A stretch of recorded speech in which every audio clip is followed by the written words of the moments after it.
3. 120 secondes, l'invité de la rédaction. 4 véhicules sont entrés en collision hier sur la place d'armes de Bure, ça se trouve dans le Jura. 16 soldats ont été blessés, 6 se trouvent dans un état grave, même si leur vie n'est pas en danger. On va revenir sur ce drame avec vous. Bonjour, lieutenant-colonel Karl-Heinz Inebnit. Bonjour, monsieur. Vous êtes le suppléant, je crois, du commandant de la place d'armes à Bure, hein, c'est ça? Oui, le commandant, c'est le colonel EMG Oberhensli. Il vous salue bien depuis son chalet à Surkolm, dans Graubünden. Il est en week-end prolongé. Vous dire qu'il est pas rentré pour gérer cet accident, donc? Non, il a préféré rester à Surkolm. Ce week-end prolongé, c'était prévu depuis plusieurs semaines sur le Picasso par le service de planification de l'adjudant Breitmann. C'est quand même un accident grave qui s'est produit. Oui, mais vous savez, on a l'habitude. Hein? Bon. Vous nous rappelez d'abord ce qui s'est passé, les circonstances de cet accident? Oui, alors les 4 chars Piranha se déplaçaient sur une route de la Waffenplatz Bure. Le premier, il a soudain freiné, alors le deuxième, il est entré dans le premier. Le troisième, il est entré dans le deuxième, et le quatrième, il est entré dans le troisième. Mais heureusement, il n'y avait pas de cinquième char Piranha, parce que sans doute le cinquième, il serait entré dans le quatrième. Ces chars, ils étaient en exercice, comme on dit dans votre vocabulaire technique, c'est bien ça, hein? Non, c'était pas un Übung.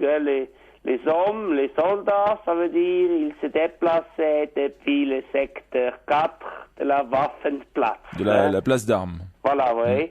Et ils allaient vers le bâtiment de la cafétéria pour prendre le lunch. Mais qu'est-ce qu'ils étaient allés faire dans le secteur 4? La pause. Pardon? La pause. Oui. Ils étaient allés faire la pause avec une boy à thé, 16 gendarmes, un par homme, et 16 chokris, un par homme. Ils y sont allés avec des piranhas, ils n'auraient pas pu y aller en voiture? Non, ici c'est l'armée. Nous nous déplaçons seulement avec des piranhas. Mais pourquoi? Parce que...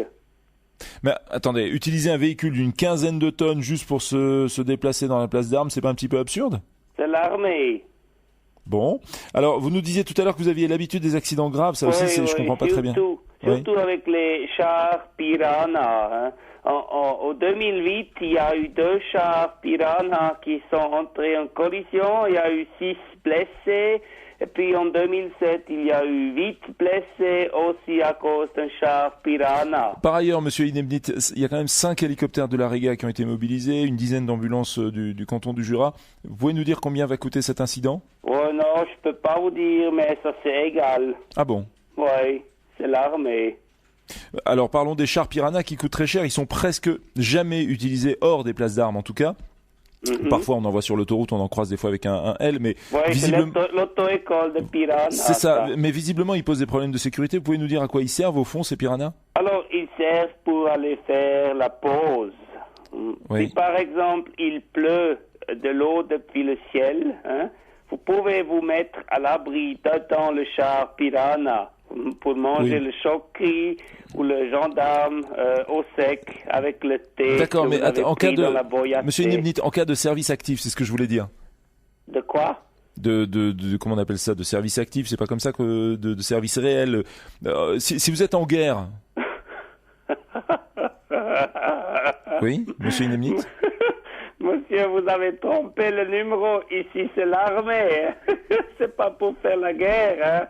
C'est seulement pour faire la pause, pour blesser quelques soldats de temps en temps et puis pour rigoler. D'accord, oui. Dans ce cas, forcément, je comprends mieux. La guerre. Oui, excusez-moi, je pensais... Lieutenant-colonel Inebnit, je rappelle que vous êtes le suppléant du commandant de la place d'armes de Bure dans le Jura. Merci beaucoup, au revoir.